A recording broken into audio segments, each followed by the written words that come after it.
दशक चौथा, समास आठवा, सख्य भक्ती. जय जय रघुवीर समर्थ, जय जय रघुवीर समर्थ, जय जय रघुवीर समर्थ. सदा सर्वदा योग तुझा घडावा, तुझे कारणी देह माझा पडावा. उपेक्षू नको गुणवंता अनंता, रघुनायका मागणे हेची आता.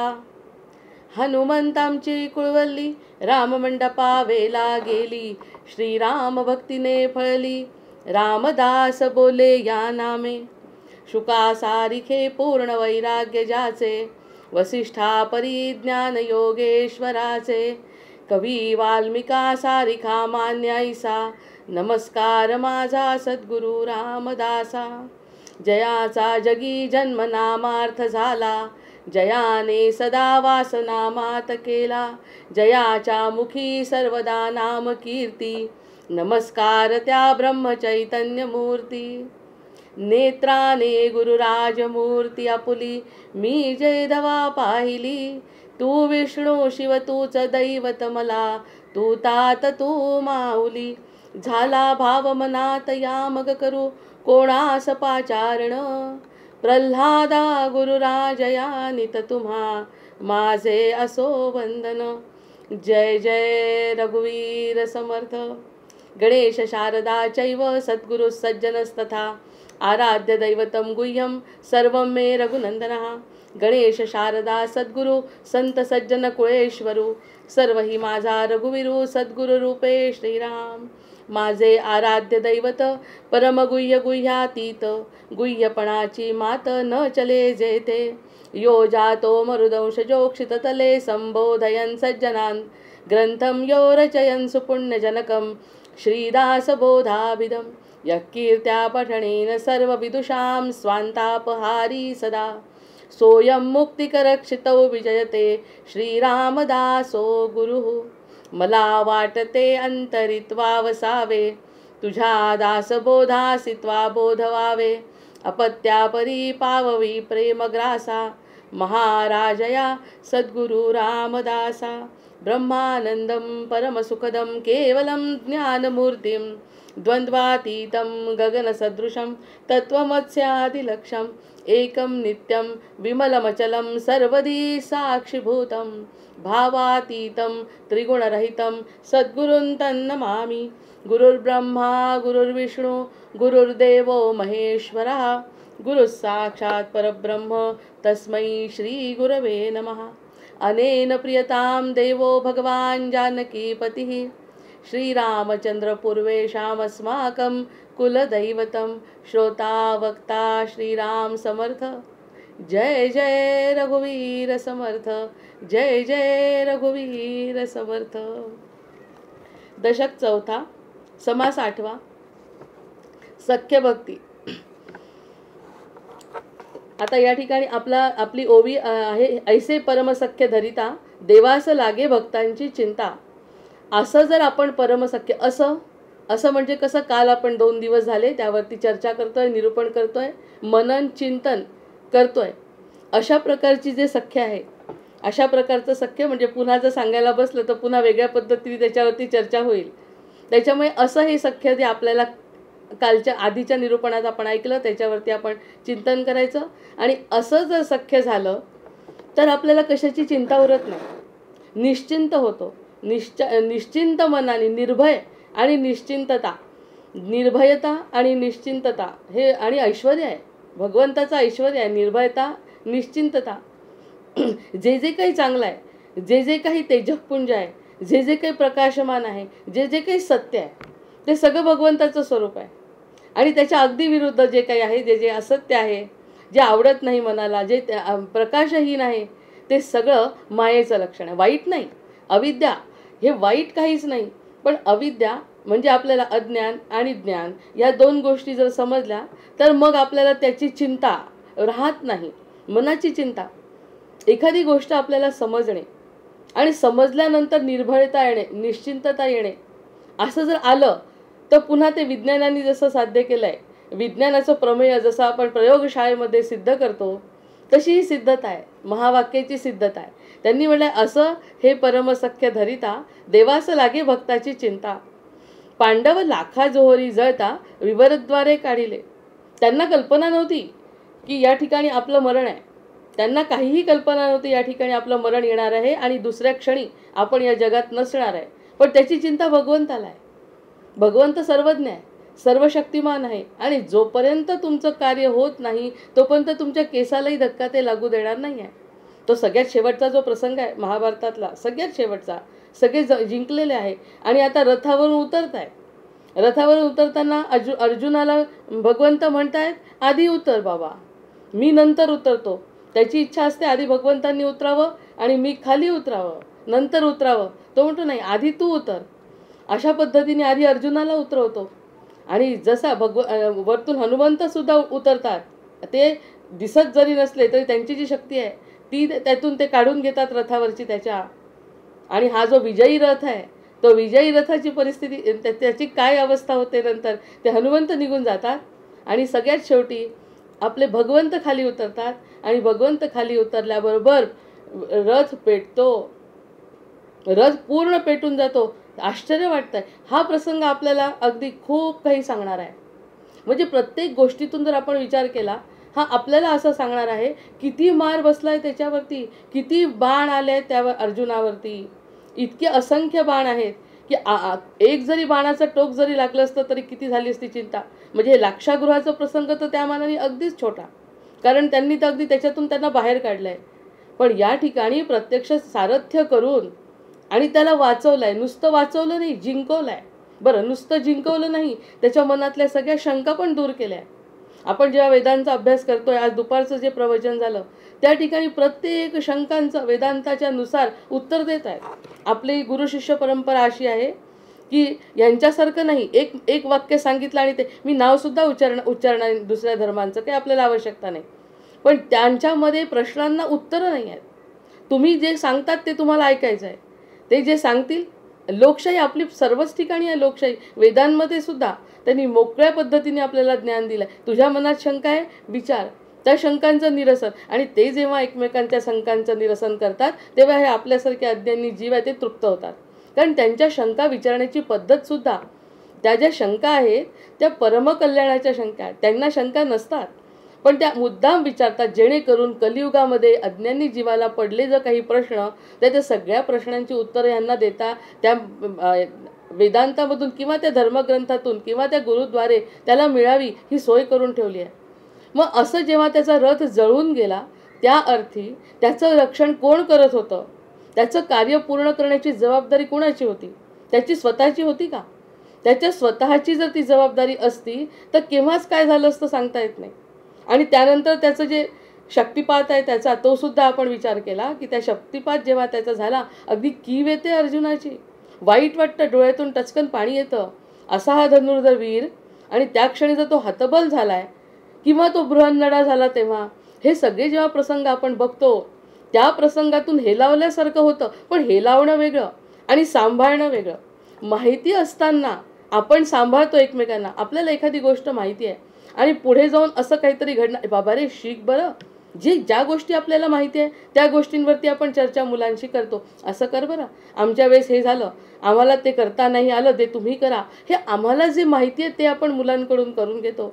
पण आपल्याला जे माहिती नाही ते भगवंत करत असतो. हा सगळ्यात मोठातला दृश्यातला आणि अदृश्यातला फरक आहे. म्हणजे मग आपण याच्यावरती विश्वास का नाही ठेवायचा मग आता? आणि मुख्य गोष्ट म्हणजे ह्या सगळ्या गोष्टींवरती विश्वास ठेवणं हे फार आवश्यक आहे. तो श्लोक तर आता अगदी तोंडपाठच व्हायला पाहिजे. मंत्रे तीर्थे द्विजे दैवे दैवज्ञे भेषजे गुरु, यादृशी भावना यस्यत सिद्धिर्भवती तादृशी. जशी आपली भावना असेल, न विद्यते आता तो पण श्लोक, आता जास्त त्याच्यावरती जर आपण बोलत बसलो तर पुन्हा त्याच्यावर निरूपण होईल. म्हणण्याचा उद्देश हा आहे की या ठिकाणी आपल्याला पांडवांना जसं लाक्षागृहातून त्यांनी बाहेर काढलं, तर पांडवांच्या उदाहरणापेक्षा सुद्धा हे त्याचं रथ जळण्याचं जे उदाहरण आहे ते तर त्याला कल्पनासुद्धा नव्हती की आपण इतके बाण आपण खाल्ले. जोपर्यंत कृष्ण तिथे होता, जोपर्यंत हनुमंत तिथे होता, त्याच्या रथाला धक्काही लागला नाही. मग ह्या सगळ्या गोष्टी भगवंत केव्हा करतो? सख्यत्व असेल तर. त्या सख्यत्वासाठी भगवंत सगळं काही करतायत आणि ते जे काही करू शकतात. दुसरा महत्त्वाचा मुद्दा, ते जे काही करू शकतात ते बाकीचे कुणीच करू शकत नाही. त्यांना जे माहिती आहे ते बाकी कुणालाच माहिती नाही. आपण ज्यांच्यावरती विश्वास ठेवतो ते सुद्धा मर्यादित ज्ञानाचेच लोक आहेत. त्यांचे आजोबा असो, त्यांचे गुरु असो, अर्जुनाचे गुरु इकडे आणि तिकडे तरीही मर्यादित स्वरूपात. ज्ञान अगाध असून चालत नाही. भगवंताची परमशक्ती जी आहे ती काही अलौकिक दिव्य वेगळी आहे आणि आपण त्याचा अंश आहोत ही संकल्पना मनात पक्की झाली तर मग आपल्या अंशाला आपली आई जशी वाचवते तसाच भगवंत सुद्धा वाचवतात. फक्त एक अट आहे, आई आपली साधी आहे. कसाही मुलगा असला तरी प्रेम करते, कसाही मुलगा असला तरी त्याला सांभाळण्याचा प्रयत्न करते. भगवंताची अट आहे. भगवंताची अट आहे की ज्या ठिकाणी तुम्हाला दास्यत्व सख्यत्व पत्करावं लागेल, ज्या ठिकाणी सख्यत्व पत्करलं मग अपेक्षा काही नाही, काहीच आपल्याकडून त्यांना लागत नाही. मग अशा प्रकारे जर झालं तर पांडवांना जसं लाक्षागृहातून भगवंतांनी वाचवलं आहे, आपोआप ते निघून गेले विवरद्वारे काढिले, तशा प्रकारचं आपलं कळत नकळत आपल्याला ते मदत करतात, आपल्याला काढतात. फक्त आपल्याला तो विश्वास, ते जे काही करतात, जे काही जीवनामध्ये घडतंय ते सगळं कल्याणाचं आहे. एक तर जर वाईट असेल तर मागचं पाप जळतंय आणि पुण्याचं असेल तरी भगवंत माझं रक्षण करतात. दोन्ही बाजूनी ते प्रेमानंद महाराज म्हणतात तर दोनों हातों में लड्डू आहे. कळलं तरी आणि नाही कळलं तरी जर भगवंताचं आपण झालो तर दोन्ही हातात लाडू आहेत. एका हातातला लाडूच तर आपल्याला खूप वाटतो, देतो तर दोन्ही हाताने. एक डोळा मागितला, मागितले 2 डोळे. मागायचंच नाही काही, असंख्य नेत्र त्याच्या आपल्याकडे बघत असतात, कारण तो आपल्या हृदयात आहे. इतर कोणी बघू शकत नाही त्या गोष्टी सगळ्या त्यात.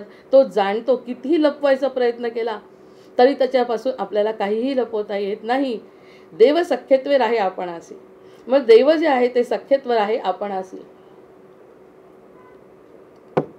देतो वर्मा आपणासी पासी, आपण वचने बोलावी जैसी तैसी येती पडसादे. एक अट किती भयंकर आहे ही.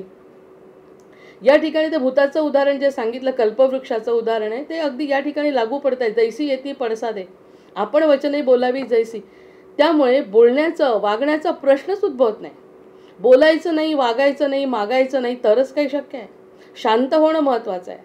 हार जीत भास केवळ सत्य काय आहे, एकच आनंद, एकच सत्य आहे. हे जेव्हा कळतं त्यावेळी आपण काहीच मागत नाही. नाहीतर आपल्याला जर कल्पवृक्ष सापडला, आपल्याला जर देणारी व्यक्ती सापडली तर आपल्या मनामध्ये त्या कल्पना वाढत जातात आणि जशा आपण कल्पना करू तसं आपल्याला फळ मिळतं. हे सुद्धा ब्रह्मांडाचं वैशिष्ट्य आहे.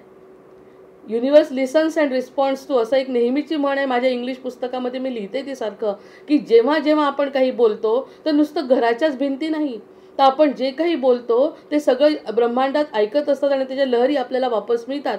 ही सगळ्यात मोठा चमत्कार आहे निसर्गाचा. 25 वर्षापूर्वी केलेली एखादी संकल्पना ती 25 वर्षानंतर जेव्हा पूर्ण होते ते आपल्याच इच्छेचं फळ लिहित असतं. आपणच कुठेतरी इच्छा केली आहे, वाईट असो किंवा चांगली असो. हेच तर वाईट आहे. वाईटही फलद्रूप होते, चांगलीही फलद्रूप होते. म्हणजे आपली शक्ती आपल्याला माहिती नसते म्हणून आपण त्या गोष्टी करतो. एकदा का कळलं की शांत होणं आपल्याला गरजेचं आहे. जर त्या गोष्टीत शांत झालो, मागायचंच नाही. जे देशील ते माझ्या बुद्धीच्या परे आहे, त्याच्यामुळे जे मिळतंय ते माझ्या कल्याणाचं आहे, असे जेव्हा मती आणि बुद्धी शांत होईल, जेव्हा मन आपलं अशा प्रकाराने शांत होईल तेव्हा भगवंताचं कार्य सुरू होत आहे.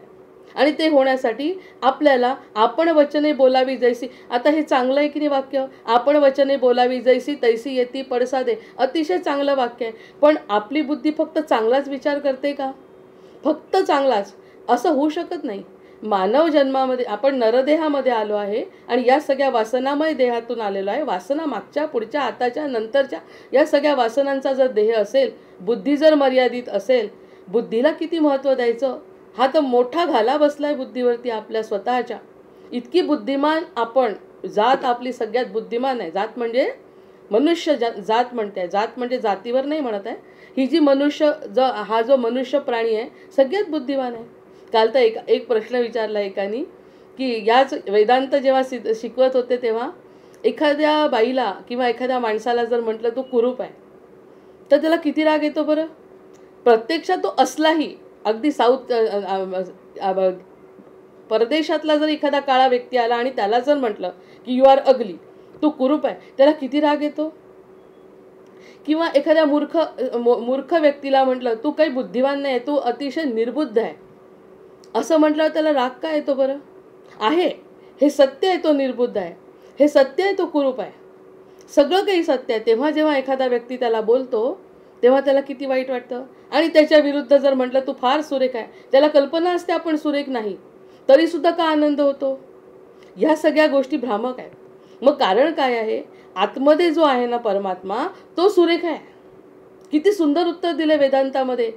ऐश्वर्य संपन्न परमात्मा आपल्या हृदयामध्ये बसलाय, हृदयात बसलेला आहे. आता जाणवेल आपल्याला हृदयातला परमात्मा. जर मला म्हटलं तू सुंदर, तू अतिशय कुरूप आहे, इतका राग येतो.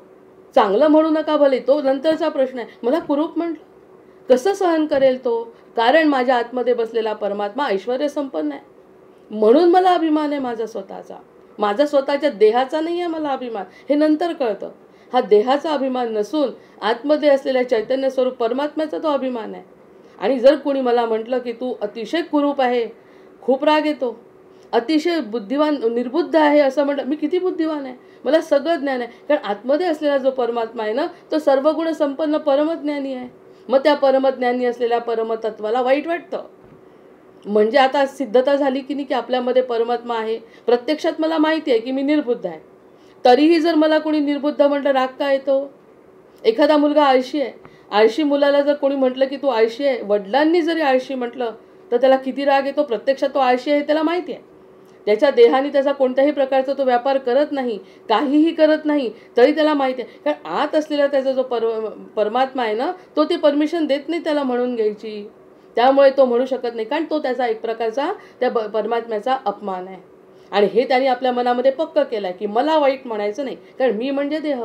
असं आपल्याला जरी वाटत असलं तरी निर्बुद्ध मी माहिती आहे मला. त्याचं पण ज्ञान आहे, जाणीव आणि नेणीव म्हटलंय. मला माहिती आहे. काय माहिती आहे, मला माहीत नाही. मला एखादी गोष्ट माहिती नाही हे मला माहिती आहे, याला जाणीव म्हणतात. आणि ती जाणीव कळा ज्ञानेश्वरीमध्ये सांगितलेली आहे की मला एखादी गोष्ट माहिती नाही हे मला माहिती आहे, हे ज्ञान आहे. मग हे जर मला ज्ञान आहे तर मी निर्बुद्ध नाही हे मला माहिती आहे. मी सुंदर आहे हे मला माहिती आहे, प्रत्यक्षात नाही पण मला माहिती आहे मी सुंदर आहे. किती कठीण प्रसंग आहे हा समजून घेण्यासाठी, पण अंतरस्थ हृदयाला तो पटतो. आणि त्या महाराजांना अक्षरशः मनापासून नमस्कार. हो, मला खूप पटलं हे ज्ञान. मला नाही सहन होत कोणी मला वाईट म्हटलेलं. याचं कारण माझ्या आत बसलेला परमात्मा ती गोष्ट मानायला तयार नाही, कारण मी ऐश्वर्य संपन्न भगवंताचाच अंश आहे. त्यामुळे मी ते हा वेदांताचा सिद्धांत असल्यामुळे धार्मिक लोकांना त्याच्याचं बरोबर लागू पडतो, इतरांना लागू पडणार नाही. जे खरंच या क्षेत्रात नाही ते तर मूर्खच असतात, आणि मूर्ख म्हटलं तर त्यांना वाईट वाटतं. हा वेगळा सिद्धांत आहे. पण जर ज्ञानमार्गामध्ये आपण असू तर ह्या गोष्टी आपल्याला कशा सहन होतील बरं. का सहन होत नाही, कारण आतला परमात्मा म्हणतो मी तुझ्यामध्ये बसलेलो आहे, तू मूर्ख नाही. तुला हे समजतंय की तुला हे समजत नाही. याच्यासारखा बुद्धिवान कोण आहे. तेव्हाच तो काहीतरी प्रयत्न करेल ना, काहीतरी ज्ञान मिळवायचा. मला काही समजत नाही ही सगळ्यात मोठी पात्रता आहे. बुद्धीची अत्योच्च परमावस्था आहे ही, की मला काहीही कळत नाही. तेव्हाच काहीतरी कळून घ्यायचा आपण प्रयत्न करतो, तेव्हा अंतरस्थ परमात्मा खुश होतो. मग ही खुशी आपल्या चेहऱ्यावर आपल्या हृदयावर का येते, कारण मी जे बोलली, मी जे विचार केला ते आतमध्ये त्याला पटलं. आणि त्याच्यातले गुण मला आता घ्यायचे आहेत. त्यामुळे देव सख्यत्वे राहे आपणासी. मग अशा प्रकाराने सख्यत्वानी राहिलं आणि त्यांनी म्हटलं तू हुशार आहे, तर मी ती हुशारी आत्मसात करण्याचा प्रयत्न करीन ना. कारण निर्बुद्ध बनलेलं मला सहन झालं नाही आणि मी प्रत्यक्षात निर्बुद्ध आहे. मग मी परमात्म्याचा गुण घेऊन मी बुद्धिवान असण्याचा प्रयत्न करीन ना. मग ही सगळ्यात मोठी जाणीव जी ज्ञानेश्वरीमध्ये म्हटलंय, जाणीव कळा. जेव्हा एखादी, जे पहिल्या दिवशीपासून आपण बोलतोय, असताचे अस्तित्व, तोही आहे आणि मीही आहे, म्हणूनच मी काही करू शकते आहे, ही जी जाणीव आहे ते देवाच्या सख्यत्वानी शक्य आहे. आता देव कुठे बाहेर सापडला का मग समर्थांना? नाही, तो आतच सापडलाय. ते सख्यत्व जे केलं ते आतच आनंद झाला. आज कशाचा आनंद होतोय कळत नाही. हे या सज्जनांकडे बघितल्यानंतर ते उगाच हसतात. लहान बालक जसं हसतं, त्या स्वप्नपरी नावाची एक कविता तेव्हा जेव्हा लिहिल्या गेली त्यामध्ये सगळेच विचार आले की तिला हसलेलं बघून, लहान बाळाला पाहून असं वाटतं आपलं मन असं कधी हसेल. जोपर्यंत आपण त्या निर्विकल्प अवस्थेमध्ये जाणार नाही तोपर्यंत भगवंताचं स्वरूप आपल्याला कळणार नाही. आणि तो आत आहे असं जेव्हा म्हणतो तेव्हा ते सख्यत्व जर निर्माण झालं तर तो आणि मी एकच आहे, हे जे काही घडत आहे त्याच्यामुळे घडत आहे हे जेव्हा कळतं, हे परमज्ञान जेव्हा होतं तेव्हा मग मला काही कळलं नाही तरी चालत आहे, कारण मला माझं स्वरूप कळलं आहे. मग देव सख्यत्वे राहे आपणासी, ते तो वर्मा आपणासी पासी. ते वर्म आपल्याजवळ आहे, दुसऱ्यांजवळ नाही आहे. आता एवढं सगळं सांगितलं. समर्थांनी किती वर्षांपासून हा दासबोध लिहून ठेवला आहे, त्याच्यावर आत्माराम पण लिहून ठेवला की त्याचं फलित आत्माराम आहे. जे ते करण्यासाठी तुम्ही मनाचे श्लोक वाचा. मनाचे श्लोक वाचल्यानंतर याच्यातले सगळे शब्द न शब्द समजून घ्या आणि त्याची पारायणं केली तरीसुद्धा काही चालणार नाही आहे. त्याच्यातला शब्द जर कळला आणि हे शेवटच्या आत्मारामापर्यंत आपण जर गेलो तरच काही खरं आहे, नाही तर अन्यथा. म्हणून मला अजून एक आजच्या संकल्पामध्ये कळलं कीर्तनाच्या, की त्यांनी सांगितलं झाले साधनाचे फळ जे म्हणतात त्याचा अर्थ हा आहे की कोणतीही ओवी वाचली आपण तरीसुद्धा शेवटी झाले साधनाचे फळ करून दासबोधाची समाप्ती करतात, त्या दिवशीच्या पारायणाची समाप्ती करतात. याचं कारण की झाले साधनाचे फळ, हे जे काही साधन मी केलं त्याचं फळ मिळालं आहे. हे जे काही साधन करते वाङ्मय सेवा, वाङ्मय समजण्याची जी सेवा करते, वाक्याला महावाक्यामध्ये बदलायचा जो प्रयत्न चालला आहे, ती सेवा साधनाचे फळ झाले, मिळाले. झाले साधनाचे फळ, संसार झाला सुफळ. संसार हे काही जीवनरूपी संसार आहे तो सुफळ झाला. हे साधनांचं सार प्रत्येक वेळी आपल्याला परंपरेने म्हणायला लावतात. याचं कारणच हे आहे. एक त्याच्यासाठी प्रसंग सांगतात की त्यांनी 108 पारायणं केली. कितीतरी कमी दिवसामध्ये घसा बसला, अक्षरशः घसा बसून त्याच्यावरती सूज आली घशावरती, इतकी पारायणं केली. आणि पारायणं झाल्यानंतर त्यांनी 108 जोडपी बोलवली जेवायला या समाप्तीच्या वेळी. आणि त्या दिवशीच भांडण झालं, नवरा बायकोचं भांडण झालं. आज त्यांनी सांगितलेला प्रसंग आहे, माझ्या मनातला नाही, दीक्षित महाराजांनी सांगितलेला प्रसंग आहे. आणि 108 पारायणं झाल्यावरती 108 जोडप्यांना बोलवलं आहे. आणि 108 जोडपी जेव्हा जेवायला आली, गर्दी झाली घरामध्ये, कारण इतक्या लोकांना जेवायला वाढायचं आहे. यांची पारायणं संपली होती. आणि जेव्हा बसली, तुझ्या माहेरची जास्त आली, माझे लोक कमी आले, अशा प्रकारच्या भांडणाला जी सुरुवात झाली ती संपेच ना. आणि समर्थ हसले, म्हणाले ते की म्हणाले झाले साधनाचे फळ, हेच का ते फळ आहे की हे फळ मिळालं 108 पारायणं करून. झाले साधनाचे फळ कशासाठी रोज म्हटलं 108 वेळा, कळलं का काही? हा जो प्रश्न आहे हा कलियुगामध्ये खरंच अगदी त्यातूनच फक्त आपल्याला त्या मनातूनच आपल्याला जर काही केलं, त्या मनातून केलेल्या प्रत्येक गोष्टीचं फळ मिळत आहे. न देवो विद्यते काष्ठे न पाषाणे न मृण्मये. ती कशातच नाही आहे मूर्ती, प्रत्यक्षात ती आपल्यात आहे.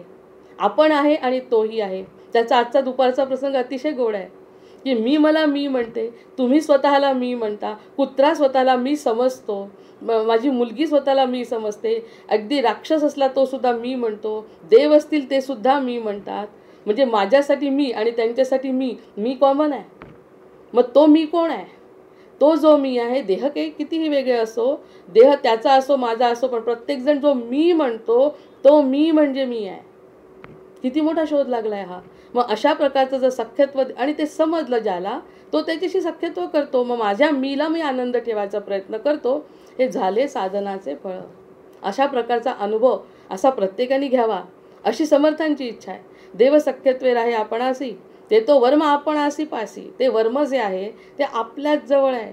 सांगायचाही प्रयत्न करायचा नाही, कुणामध्ये काही मध्ये करायचा प्रश्न नाही करायचा. आपण आपल्याजवळ खुश आहे का? जसं ते लहान बालक हसतं तसं आपल्याला कधीतरी खुदकन हसायला यायला पाहिजे की या सगळ्या गोष्टी माझ्या देवाला खूप आवडत आहेत. आणि तो जो देव आहे तो मी, त्याचाही मी एकच आहे, माझाही मी एकच आहे. ते सगळ्यांचं आपापल्या तपश्चर्येप्रमाणे, आपापल्या बुद्धीप्रमाणे त्याला सगळ्यांना ही बुद्धी दिली आहे. स्वतःला ओळख, हे परमज्ञान जर मिळालं, हे जर सख्यत्व केलं, तर मग आपल्याला काय तैसी येती पडसादे. आपण जसा विचार करू तसा पडसाद देण्याचं कार्य बाकी भगवंत करतात. म्हणून मी तर म्हणते विचारच करायचा नाही, हे दे ते दे असा विचार न करता काहीही नाही, नुसतं दिले तू आम्हा इतके ब्रह्मा न योजता आले. महाराजांचं वाक्य आहे आमच्या की जे तू मला दिलंय ते ब्रह्माला सुद्धा मोजता येत नाही. आणि प्रत्यक्षात मला जर 4 तोळे 5 तोळे सोनं मिळालं, मी मोजू नाही शकत. मला 10 तोळे नाही, एवढी मोठी प्रॉपर्टी जरी केली तरी मी मोजू शकणार आहे. पण जे काही दिलं ते मोजता येणार. रामरतन धन पायो. आता ह्या सगळ्या गोष्टी ऐकल्यानंतर ह्या गोष्टी आपल्याला मिळवायच्या आहेत, तर मिळवत असताना सगळ्यात महत्त्वाची अट आहे, काहीच मागायचं नाही आहे. निरपेक्ष प्रेम भगवंतावरती करणं, निरपेक्ष विश्वास त्याच्यावरती ठेवणं. आपल्याला खरंच काही कळत नाही ना, म्हणजे खरंच हा शब्द लावला पाहिजे. कळत नाही, खरंच कळत नाही, खरंच काही कळत नाही आणि त्याला सगळंच कळतं. या सगळ्या गोष्टीवरती शरणागती 100% होऊ शकते. आपण असता अनन्य भावे. आता आपण जर अनन्य भाव असेल, देव तत्काळाची पावे. देव तत्काळाची पावे. या ठिकाणी एक उदाहरण आजचं पुन्हा. त्या एका माणसाला वाटलं की देव बघावा. आता देव बघण्यावरच सारखीच कीर्तन आणि प्रवचन, आपली स्वतःची निरूपणसुद्धा सुरू आहे, भगवत प्राप्ती. त्यामुळे त्याला असं वाटलं आपल्याला भगवंत मिळाला पाहिजे. आणि तसा कठोर परिश्रम करणारा तो व्यक्ती, त्यांनी कृष्णाची पूजा केली, नाही रामाची पूजा केली. आणि रामाची मूर्ती आणली छान विकत व्यवस्थित, आणि त्याची साग्रसंगीत पूजा करत होता. 6 महिने त्यांनी पूजा केली. 6 महिने पूजा केली, पण देव पावला नाही. म्हणजे देवानी काही अस्तित्वच दाखवलं नाही. काही जसं आपल्या बाबतीत घडतं तसंच घडलं. आपल्यासाठीच असतात या सगळ्या गोष्टी. 6 महिने आपण म्हणू वर्षभर झालं, 2 वर्ष झाले. आज तर माझ्यासमोर इतका सुंदर चंद्र दिसतंय, त्याच्याकडेच माझं लक्ष जात आहे सगळं. तर त्यांनी 6 महिने इतकी सुंदर पूजा केली म्हणतात. आणि त्याला भयंकर राग आला की कोणत्याही प्रकारचं अस्तित्व त्यांनी मला दाखवलं नाही. म्हणजे त्याला समाधान मिळालं नाही त्या पूजेतून. रामाचं स्वरूप तर त्याला दिसलं नाही. आणि त्यानंतर त्यांनी त्या मूर्तीला दिलं टाकून बाजूला. आणि कृष्ण म्हणे सगळ्यांना पावतो, गोपींना नाही का पावला. त्यामुळे त्यांनी कृष्णाला न देवो विद्यते काष्टे न पाषाणे न मृण्मय, यासाठी सांगते. आणि जेव्हा त्यांनी कृष्ण आणला त्यांनी फक्त एकदाच. आणि जेव्हा त्यांनी पूजा केली त्याला थोडं बरं वाटत होतं. काय माहिती का बरं, की त्याला थोडं बरं वाटायला लागलं. आणि जेव्हा त्यांनी उदबत्ती ओवाळली तर त्याच्या लक्षात आलं, ह्यांनी मला काहीच दिलं नाही रामाला. आतापर्यंत 6 महिने नुसतं वाया गेलेत माझा व्यर्थ गेलं आहे जीवन, याच्या मागे 6 महिने. आता कृष्णाच्या मागे न जावं म्हणून जो उदबत्ती ओवाळताना त्यांनी जो सुगंध घेण्याचं सुद्धा त्याच्यामध्ये पात्रता नाही म्हणे रामाच्या मूर्तीत. त्यांनी 2 बोळे घेतले आणि रामाच्या नाकात खुपसले. आणि तुम्हाला त्याचा सुगंधसुद्धा तुमच्यापर्यंत पोचला नाही पाहिजे, बाकी तर मी तुम्हाला देतच नाही काही. हे सगळं माझ्या कृष्णाचं चाललं आहे. नामरूप काही असो हे समजत नाही लोकांना, कृष्णाचं करतो. आणि काय गंमत की जसं त्यांनी आरती केली, पहिलाच श्लोक म्हटला आणि काय पाहिजे तुला असा आवाज आला. मागे वळला, त्याला वाटलं बघा किती लवकर कृष्ण पावला. मागे वळला तर राम. आणि सगळं रामाला फेकून, रामाच्या नाकात बोळे खुपसून शेवटी त्याला मिळाला राम. राम म्हणतो, बाळा काय पाहिजे तुला. त्यांनी प्रश्न विचारला, का रे आत्तापर्यंत 6 महिने पूजा केली, मला काही नाही मिळालं. आपल्याला काय मिळतं ते कळत नाही म्हणून प्रश्न आहे हा. काय मिळालं असेल त्याला, त्या 6 महिन्याच्या पूजेचंच हे फळ होतं खरं प्रत्यक्ष. कारण त्याला काही कृष्णाशी कॉम्पिटिशन नव्हती करायची. पण त्यांनी जे उत्तर दिलं आहे ते महत्त्वाचं आहे. तो म्हणतो, तू माझ्या नाकात जे घातले बोळे, जे घालून ठेवले, तेव्हा तू मला ती खरी मूर्ती समजला. त्या मूर्तीला चैतन्य समजला. आतापर्यंत तू मूर्ती समजून माझी पूजा करत होता. आता हा जो सुगंध आहे तो माझ्या नाकात पोहोचू नये यासाठी तू माझ्या नाकामध्ये जेव्हा बोळे घातले तेव्हा कळलं की हे चैतन्य रूप आहे, याच्या नाकामध्ये तो धूर जातोय.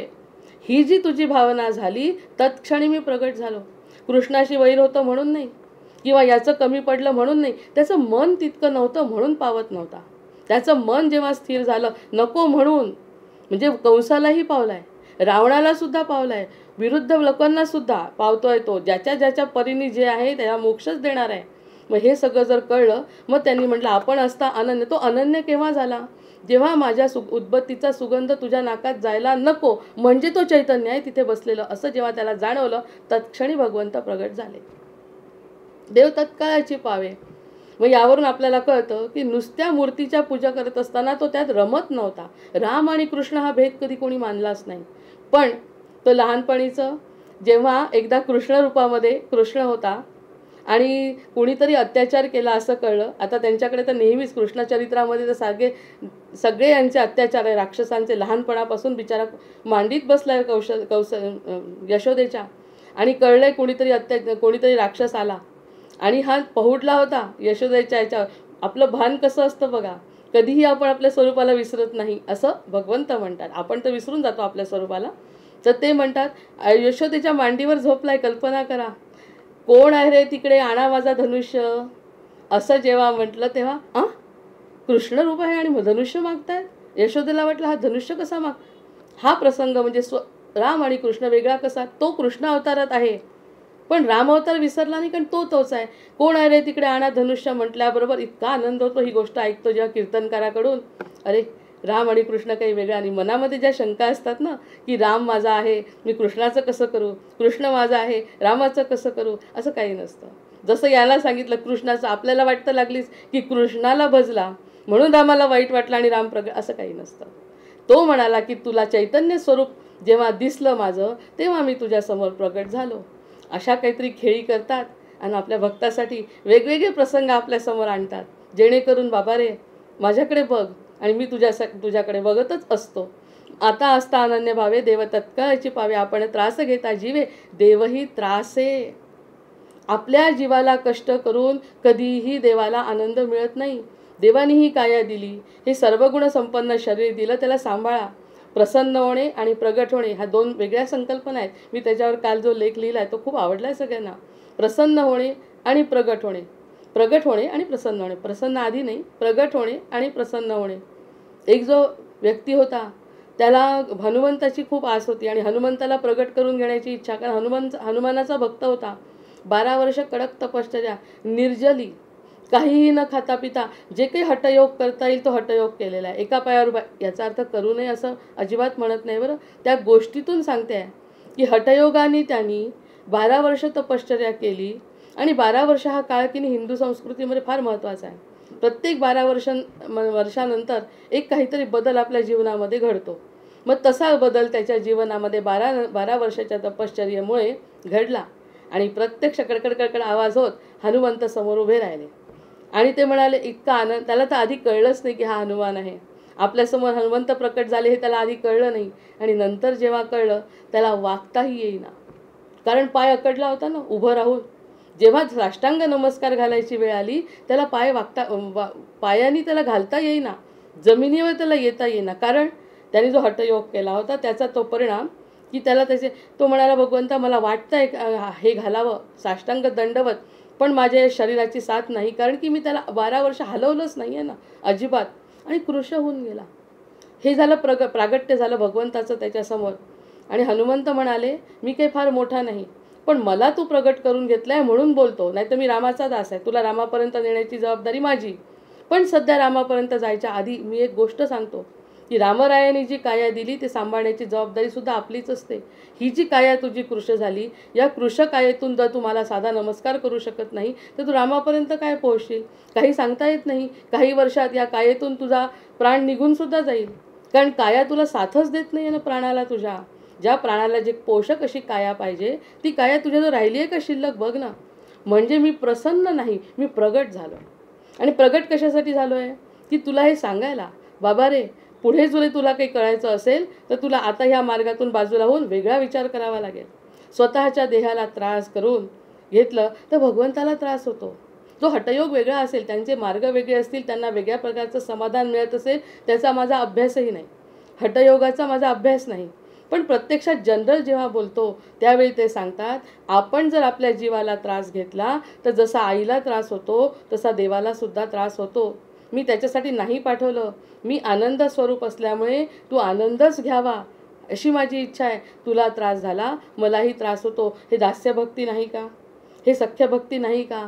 तो म्हणतो मी तू मला सखा मानतोय तुला, आणि तुला जर त्रास झाला तर मला त्रास होतो. अर्जुनाला त्रास झाला तर त्याला त्रास झाला, म्हणूनच त्यांनी सगळ्या प्रश्नांची उत्तरं दिली, त्याच्या शंकांचं निरसन केलं, शांत केलं, विश्वरूप दर्शन दाखवलं, पुन्हा शांत केलं आणि त्याच्याकडून वदवून घेतलं. बाबा रे मानलं ना आता, मामेकम शरणम व्रज, हीच ती अपेक्षा, अतिशय स्वार्थी. मला तू शरण ये, ह्याच्या व्यतिरिक्त तू दुसरीकडे इकडे तिकडे डोळेसुद्धा वळवू नको, तरच मी तुझं सगळं काही पाहतो. आणि मी जर पाहिलं तर तुला कशाची तू श्रीमंत झाला सगळ्यात. रामरतन धन पायो, अशा या गोष्टी आहेत की आपण असता अनन्य भावे देव तत्काळाची पावे, आपण त्रास घेता जीवे देवही त्रासे. आता या वाक्याला महावाक्यामध्ये जर बदलायचा विचार, आपण एका वाक्याला कोणत्याही जर विचार केला, अरे देवाला त्रास होतो, मग मी देवाला त्रास होऊ देणार नाही, मी माझ्या शरीराची माझ्या मनाची काळजी घेईन आणि हे सगळं काळजी घेतल्यानंतर जे काही फळ मिळेल ते त्यालाच अर्पण करीन. पुन्हा मी माझ्या शरीराची काळजी घेऊन मस्त नाही, सुग्रीवासारखं नाही करायचं आहे. सुग्रीवानी त्यांना सांगितलं की मी तुला आता छान तुला मदत करतो, माझ्याही बायकोचे ते झाले जे तुझ्या बायकोचे झाले, आपण एकमेकांचे मित्र, सन्मित्र राघवाचा सुग्रीव हाच आज झाला, हा सन्मित्र झाला आणि वेड्यासारखा मायेमध्ये गुंतला. लक्ष्मणाला राग आला, म्हणजे माझ्या शरीराला मी सांभाळीन म्हणत असताना फक्त शरीरातच रमला तर कसं चालेल. म्हणजे प्रत्येक वेळी ही लक्ष्मण रेषा प्रत्येकाला लक्षात ठेवलीच पाहिजे ना. त्यांनी सांगितलं जीवे देव, मग महावाक्य कुठे होत आहे. महावाक्य जर होत असेल, महावाक्य होणे म्हणजे सीमारेषा समजणे, त्यांनी सांगितलं त्याप्रमाणे वागणे, पण जसं सुग्रीव त्याच्या संसारामध्ये पुन्हा रमला, लक्ष्मणाला जावं लागलं आणि लक्ष्मणाला राग आला आणि मग त्यांना समजावून सांगावं लागलं, हे तुझ्यासाठी हे करायला तुला मी मित्र केलं आहे का? तू पुन्हा माझा मित्र झाला आणि संसारात रमला, ते मला चालणार नाही, तुला मला मदत करायची म्हणजे पुन्हा त्याला ओढून आणावं लागलं. हे सगळ्या प्रकारचे दाखले आपल्याला आपल्या ग्रंथांमध्ये मिळतात. मग ते तसं न करता आपण त्रास घेता जीवे देवही त्रास आहे. मग आपल्याला जर त्रास झाला तर देवाला त्रास होतो. आज मला त्रास होतो आहे, काहीतरी मला जर काही त्रास होत असेल तर माझ्या देवाला त्रास होतो. हे सख्य भक्ती आहे. म्हणजे निश्चितच तो माझं ते कमी करेल असं म्हणून त्याच्यावरती विश्वास ठेवणे. हे छोट्या छोट्या गोष्टींवर बोलत नाही आपण परमकल्याण स्वप्नीचा तो नावाडी महावाक्य बोधुनी काढी. हा जो स्वप्नीचा नावाडी आहे माझ्या मागच्या जन्मीचं पुण्य आहे म्हणून तो नावाडी माझ्या जीवनामध्ये आला आणि तो जीवनामध्ये आहे हे मला जाणवलं. तो स्वप्नीचा नावाडी म्हणजे मी कशाचं स्वप्न पाहिलं? त्या नावाड्याचं. कोणता नावाडी? हे छोट्या छोट्या गोष्टींकडे लक्ष देणार नाही तो नावाडी. मला कधीही समुद्रात बुडू देणार नाही आणि मला जिथून आणलं तिथे सोडायची ती जबाबदारी त्याची. हे जे सख्यत्व भक्तामध्ये असेल तर तो म्हणतोय की देव मग तो म्हणतोय की देव तत्काळाची पावे. पावे म्हणजे पावलेलाच आहे. हा एक नंतर आपल्या तत्वज्ञानाचा मुद्दा कळतो की पावलेलाच आहे, फक्त तो पावला आहे हे आपल्याला समजत नाही जोपर्यंत, तोपर्यंत आपण या अज्ञानामध्ये बुडलेलो असतो. आता ये यथा माम प्रपद्यन्ते तास्यथैव भजाम्यहम. आता जर प्रपन्न मनाने सगळं पूर्ण लक्ष माझ्याकडे जर असेल, एक कोणालाही तसंच आवडतं बघ. देवाचंच काय, कुणाला लहान मुलाला सुद्धा जर आपण 100% दिलं, त्याच्यासोबत राहिलं. आई जर निघून गेली नोकरीवर त्याला राग नाही येत का? त्याला सारखं वाटत असतं आई आपल्यासोबत राहावी, नवऱ्याला वाटत असतं बायको आपल्यासोबत राहावी आणि पूर्ण माझी असावी. तिच्या मनात माझ्या व्यतिरिक्त दुसरं काही नसावं. मुलाला वाटतं तो दुसरा मुलगा जर झाला घरामध्ये, आई आपली विभागल्या गेली, आता आपल्याकडे दुर्लक्ष करते, म्हणजे सुद्धा तो प्रपद्यंतेच आहे. त्याला सुद्धा तेच प्रेमाचा व्याकुळ भुकेला माणूस आहेच. कारण आपण प्रेमस्वरूप परमात्म्याचा प्रेमाचाच अंश आहोत ना, म्हणून प्रेमच पाहिजे सतत आपल्याला. अपमान नाही सहन होत. कोणी अपमान सहन केला की किती राग येतो. त्या लहान मुलाला आई नोकरीला जाते म्हटलं किती घळघळ रडतो. याचं कारण माझी आई आहे आणि फक्त माझीच आहे. तिने दुसरं काही करू नये. दिवसभर माझ्याजवळ झोपावं, मला खाऊ घालावं, माझं कौतुक करावं, मला गोष्टी सांगाव्या, मला घेऊन जायचं, तेच वाटतंय त्याला. भलेही तो नंतर विसरतो, त्या नंतरच्या गोष्टी आहेत, पण प्रत्येक वेळी त्याला आई आपल्याजवळ लागते. मग हे लहान बाळाला, न कळत्या बाळाला जर वाटतं तर हा सर्वशक्तिमान परमेश्वर आपल्याला कसा सोडेल?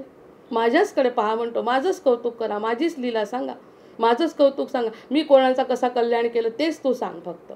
माझ्याबद्दल, माझं नाक कसं, माझे डोळे कसे, मी दिसतो कसे, माझे केस कसे, मी किती छान गायन करतो, मी कसं लीला केलं, हे जर सगळं सतत सांगायचं, एवढा खुश होतो तो खुश. म्हणजे आपण खुश आहे सख्य भक्ती. लहान बाळापेक्षा भगवंत काय वेगळा आहे? मग त्या बाईंना जसं गोंदवलेकर महाराजांनी सांगितलं, अरे निरूपण पुढे सरकतच नाही की काय सख्य भक्तीचं. गोंदवलेकर महाराज म्हणाले, ते बाई म्हणाले की मला इथे राहायचं नाही, मला काहीतरी वेगळं करायचं आहे, भगवत प्राप्ती करून घ्यायची आहे, मी जंगलात जाते. ते म्हणाले, जंगलात जाण्यापेक्षा तुझा जो नातू आहे त्याला बाळकृष्ण स्वरूप समज, त्याला आंघोळ घालताना बाळकृष्णाला आंघोळ घालते असं सांग, त्याला लोणी खाऊ घालताना समज की बाळकृष्ण खातोय, मनापासून श्रीकृष्णाला अर्पण कर. तुला जंगलात जायची गरज नाही. न देवो विद्यते काष्ठे न पाषाणे न मृण्मय. प्रत्यक्ष रूपामध्ये आपल्याला देहामध्ये दिलाय ना नातू, त्याच्याकडे बघणं बाई डोळे उघडून. संसाराचं कर्तव्य सोड असं कोणत्याच देवानी म्हटलं नाही. आज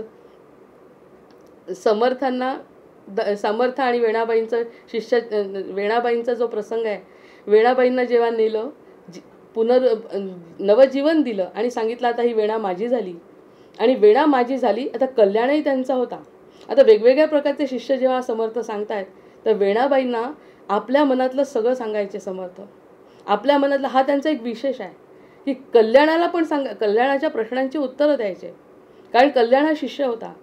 आणि हे मनकवडे असल्यासारखे मनात जे काही गोष्टी आहेत त्या सगळ्या वेणेला सांगायचे. किती अधिकार त्या बाईचा, वेणेचा. आणि तिला एक दिवस काय म्हणाले की मी देवाकडे गेलो होतो, रामाकडे, आणि रामाकडे माझं भोजन झालं. आज रामाकडे भोजन झालं असं काहीतरी अर्धवट माहिती मनातलं बोलायचं ना. आणि मनातलं बोलणारं कोण आहे की ज्याला त्याचा अर्थ दुसरा निघणार नाही आणि त्याचा काही चमत्कार म्हणून कोणी म्हणणार नाही, कारण रामदासी परंपरेमध्ये चमत्काराला मान्यता नाही. मग त्यांनी जेव्हा तिला सांगितलं तेव्हा तिने विचार केला आणि निघून गेले. आणि नुसते निघून नाही गेले, गावच सोडून निघून गेले. अर्धवट माहिती. अर्धवट तिला सांगितलं की मला रघुरायांनी जेवायला घातलं आज. आणि असं म्हटल्यावर हिला खूप त्रास झाला मनाला, इतका मनाला त्रास. माझे गुरु माझ्याशी एवढंच बोलले फक्त की मला आज रामानी जेवायला घातलं. ते ब्राह्मण भोजन आहे त्यांचं समर्थ प्रतापामध्ये, त्या ठिकाणी मला भोजन घातलं आणि हिला तळमळ लागली. म्हणजे जीवाला तळमळ लागावी अशी सुद्धा गुरु व्यवस्था करतात. त्यांना जर पूर्ण सांगितलं असतं गुरुनी, ही शांत झाली असती, गुरुला नमस्कार केला असतं, इतपत तिचं आयुष्य झालं असतं. एवढंच सांगितलं अर्धवट काहीतरी ज्ञान दिलं. मला राम आणि बोलवलं, राम आणि सीता दोघंही होते आणि त्या ठिकाणी मला जेवायला बोलवलं आणि पटकन म्हणाले मला जावं लागतंय आणि निघून गेले. ही बिचारी तळमळ करते. आता माझे गुरु गेले केव्हा येतील माहिती नाही. रामाला प्रार्थना करते, रामा मला माझे गुरु काय बोलले ते पूर्ण करून द्या. प्रत्यक्ष राम प्रगट झाले. अंगावर काटा आणणारा प्रसंग आहे. रामच प्रत्यक्ष आले. म्हणे काय म्हणते, माझे गुरूंनी मला 2च वाक्य सांगितली, पुढची वाक्य ऐकण्याची खूप तळमळ आहे. राम म्हणाले बस मी तुला सांगतो काय घडलं आहे ते. मीच बोलवलं होतं म्हणे त्याला. किती गोड प्रसंग असेल हा. हे जर सांगत बसलं ना तर आपल्याला पुन्हा संपणारच नाही. आणि त्यांनी त्यांना सगळं सांगितलं. सीतामाईंनी कोणते प्रश्न विचारले, कसं जेवायला वाढलं, कसं त्यांना बोलवलं, त्यांनी कशी सोन्याची ताटं फेकली, कोणत्या कोणत्या ठिकाणी ताटं फेकली, हे सगळं त्यांनी वर्णन केलं. आणि वेणामाई तृप्त झाल्या. म्हणजे गुरु कशी काळजी घेतात. तिला प्रश्न काय मनात पाडले की तुला पुढे रामापर्यंत जायचं आहे, माझ्याजवळ नाही राहायचं आहे. त्यांनी सांगितलं, रामाचं दर्शन झालं आणि राम स्वतः प्रगट झाले आणि रामानी समर्थांना कसं जेवायला घातलं याचं वर्णन वेणेला सांगितलं. 13वा अध्याय समर्थ प्रताप. मग आता ह्या सगळ्या गोष्टी जर ऐकल्या तर ह्या सगळ्या गोड गोष्टींमध्ये भगवंत म्हटलं माझ्याच गोष्टीमध्ये रमून जा, मी तुला बरोबर समोर काहीतरी असं देतो की तुला आनंद मिळेल. म्हणजे काळजी स्वतःच घेतात. त्या दिवशीचं जे एक निरूपण होतं तो आपण प्रत्यक्ष अनुभव घेतो. ज्ञानेश्वरीवर बोला, कारण ज्ञानेश्वरी जयंती होती त्या दिवशी आणि ज्ञानेश्वरीवर बोला. काय येत आहे ज्ञानेश्वरीवर बोलता? ज्ञानेश्वरीचा अभ्यास तरी आहे का काही? पण असं एखादं PDF एखादं पुस्तक समोर आलं की त्या पुस्तक आणि तेवढी बुद्धी भगवंतानी दिलेली आहे, ते वाचन केलं आणि 1 तासाचं प्रवचन झालं. सोय तोच करतो, फक्त आपल्याला समजलं पाहिजे की तो सोय करतो आहे. मग हे वेणेचं जेव्हा आपण चरित्र वाचू पूर्ण स्वरूपात 1 तासाचा आपण एखाद्या दिवशी निरूपण करू, त्यावर तो प्रसंग जो आहे तो प्रसंग ऐकल्यावर की वेणेचं आपल्याला सगळं समजतं काय चरित्र आहे. आणि रामानी स्वतः सांगणं आणि गुरूंनी सांगणं. आपले गुरु म्हणतात माझ्याजवळ नको राहू, तुला रामाजवळ नेतो. हिची जी तळमळ होती ज्ञान मिळवण्याची किंवा त्यांची जी अर्धवट गोष्ट सांगितली ती पूर्ण करा म्हणायची जी तळमळ आहे ती ऐकली ना ब्रह्मांडानी. देव काय म्हणतोय त्यांनी, येती आपण वचने बोलावी जैसी तैसी येती पडसादे. आता हा प्रसंग अतिशय परफेक्ट आहे याच्यासाठी. तो पडसाद आला, राम प्रगट झाले आणि ती उरलेली कथा रामांनी पूर्ण केली. आणि रामांना सांगताना इतका आनंद होता, इतका आनंद त्यांच्या चेहऱ्यावर की माझ्या भक्ताला मी जेवू घातलं आहे. आणि स्वयंपाक सीतामाईंनी केला आहे. सीतामाई स्वयंपाक करतायत आणि गंमत करत विनोद करत जेवू घातलं आहे त्यांना. आणि प्रत्येक प्रश्नाचं उत्तर त्यांना प्रश्न विचारला म्हणे की हे कोण आहे, यांचा धर्म काय, यांचं काय वागणं आहे. ते म्हणे ब्रह्मचारी आहेत हे, राम सांगतायत. हे म्हणे मी माझ्याबद्दल काहीच सांगणार नाही, रामांनी सांगितलं हे ब्रह्मचारी आहेत, खणखणीत ब्रह्मचार्य. मग सीता त्याच्यावर म्हणाली, किती गोड आहे हे सगळं. सीता त्याच्यावर म्हणाली, हे जर ब्रह्मचारी आणि तुम्ही येतं एवढं कौतुक करताय त्यांचं, व तुम्ही का गृहस्थाश्रम स्वीकारला. हे सगळे संवाद ऐकण्यासारखे आहेत, तुम्ही का स्वीकारला. तर राम म्हणतायत, अगं ह्यांच्यासारख्यांना जेव घालायला दुसरं कोण आहे. गृहस्थाश्रमच तर त्याच्यासाठी आवश्यक आहे, म्हणून मी गृहस्थाश्रम स्वीकारला. आणि अशा संतांना साधूंना जनकल्याणार्थ जे वागतात त्यांना जेव घालण्यासाठीच तर आपण दोघं आहोत, म्हणून मी गृहस्थाश्रम. हे बोलण्याची संवादसुद्धा यासाठी आहे की रामाला सुद्धा खोचक प्रश्न सीतामाई विचारतात, त्यांच्यासमोरच हे हसतायत. म्हणत मी कोणाला. आणि अजून एक चांगला प्रसंग आहे. ते आल्याबरोबर राम म्हणाला त्यांना की चला उभे राहा तुम्ही ब्रह्मचारी, आणि इतके तुम्ही कडक ब्रह्मचर्य वर्तव्य केलं, इतका तो योगी युगसुखासारिखे पूर्ण वैराग्य ज्याचं आहे त्याच्या अंगठ्याचं पाणी प्यायचं आहे म्हणाले राम. बापरे, असे आमचे सद्गुरू आहेत. असं जेव्हा ऐकलं तेव्हा काय वाटत असेल ती अवस्था ऐकत असताना. मग त्यांनी ते म्हणे मी कोणाला देत नाही, मी फक्त माझं काम करतो, मी फक्त माझं काम जगाच्या कल्याण, मी तुम्हाला देत नाही. आपल्यासारखा असता आणि कोणी मोठा व्यक्ती आला, तुझं मला खूप आवडलं असं दे, तर पटकन देतो. ते शुकासारिखे पूर्ण वैराग्य ज्याचे, हे काय सोपं आहे का. त्यांनी सांगितलं माझ्या तीर्थ मी देणार. अरे बटूचं तीर्थ घेत असतात, ही आपली परंपरा आहे. कारण जो काही आपण मुंजीमध्ये प्रकार करतो तो बटूचं तीर्थ घेतात. हो ते घेतात, पण मी कोणाला देत नाही, हा माझा बाणा आहे. मी माझं ते रामाला नाही म्हटलं आहे. आणि अशानंतर त्यांनी म्हटलं बरं, त्याच्यावरही रामांना राग आला बस. आणि त्यांना अतिशय सुंदर अशा प्रकारचं भोजन, त्याला ते समर्थ भोजन हा जो 13वा अध्याय त्याचं वर्णन आहे. मग हे सगळं जैसे जयस असं जर त्याच्याबद्दल स्वतःबद्दल सांगत राहिला, वेळेला जसं अर्धवट ठेवलं आहे. वेळेला का अर्धवट ठेवलं समर्थांनी, की तू रामापर्यंत जा. माहिती होतं त्यांना सगळं की राम पूर्ण करतील आपलं, कारण जसे काही ते एकमेकांचेच आहेत ना सगळे. मग राम आले, रामांनी तिला पूर्ण केलं. या सगळ्या घटना त्यांनी केल्या. आणि तो प्रसंग आपल्यासमोर का आणायचा, कारण मलाही तिकडेच ओढायचा आहे. प्रत्येक भक्ताला आपल्याचकडे ओढायचा, अतिशय स्वार्थी भगवंत. मग त्याच्याकडे ओढण्यासाठी या लीला, बरोबर तेच पुस्तक, तेच कीर्तनकार आणि तेच सगळं आणून ठेवतात समोर. बस रडत आता माझ्यासाठी आणि मी खुश. जितके माझ्यासाठी पाणी काढशील डोळ्यातून तितका मी आनंदी होणार आहे, कारण तुला इतर काही दिसतच नाही आता. ह्या सगळ्या प्रकारांनी जेव्हा ती भक्ती घडते, तिला म्हणून नुसतं सख्यत्व नसून ती भक्ती आहे. जैसे जयाचे भजन तैसाची देव ही आपण, म्हणून हे अवघे जाणं आपणाची पासी. म्हणून जे काही आहे ते सगळं फक्त आपल्याजवळ आहे. हे जे सगळं काही घडत आहे ते आपल्यासाठी, आपल्याजवळ, आपल्याकडूनच घडत आहे. आणि काळजी कोण घेत आहे, तो घेतो आहे. कारण आपल्याकडे खेचायचा तो स्वार्थीपणा त्याचा स्वतःचा आहे. आणि आकर्षणाचा सिद्धांत हा असा आहे की त्याला हेच आवडत आहे.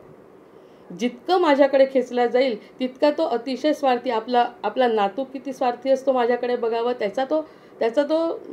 त्याचाच अंश आहे ना तो. त्याच्यामुळे तो सतत माझ्याकडे बघा म्हणतो, फक्त माझ्याकडे बघा. हजारो लोकांना सांभाळणारा तो सगळ्यांकडे बघतो. ते गोपीगीत तेच आहे. आपल्या मनासारखी न घडे, तेणे गुणे निष्ठा मोडे, तरी गोष्टी आपणाकडे सहजची आली.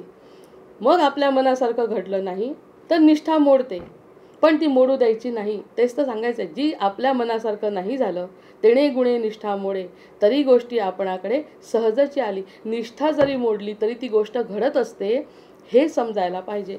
म्हणजे आपल्या म्हणण्यानी किंवा आपल्या न म्हणण्यानी, आपल्या वाटण्यानी किंवा न वाटण्यानी, तशा अर्जुनाच्या वाटण्यानी महाभारत घडलं नाही. आपण म्हणतो द्रौपदीमुळे झालं, अर्जुनामुळे झालं, पण हे सगळं घडणं कशासाठी, जगाच्या कल्याणाकरता. हे भगवंताची लीला होणारच होती. नाहीतर ते झाल्याशिवाय, काहीतरी वाईट झाल्याशिवाय चांगल्याचा उदय होत नाही ना. त्यामुळे या सगळ्या घटना घडणं आवश्यक आहे. आणि त्या घडल्या. अर्जुनाला स्वतःच्या प्रेमाचं निमित्त बनवणं ही गुरुकृपा आहे. हे समजणं म्हणजे ही आपली गुरुकृपा आहे. ही माझी चिंतनिका त्यावरची. मेघ चातकावरी वळेना, तरी चातक पालटेना, चंद्रवेळ. आता मी 5 ओळी म्हणते आणि थांबते. मेघ चातकावरी ओळेना, तरी चातक पालटेना, चंद्रवेळेसी उगवेना, तरी चकोर अनन्य. ऐसे असावे सख्यत्व, विवेके धरावे सत्व, भगवंतावरील ममत्व, सांडूच नये श्रीराम. सखा मानावा भगवंत, माता पिता गणगोत, विद्या लक्ष्मी धनवित्त, सकळ परमात्मा श्रीराम. देवा वेगळे कोणी नाही, ऐसे बोलती सर्वही, परंतु त्यांची निष्ठा काही, तैसीच नसे श्रीराम. म्हणून ऐसे न करावे, सख्य तरी खरेची करावे, अंतरी सदृढ धरावे, परमेश्वरासी श्रीराम. जय जय रघुवीर समर्थ.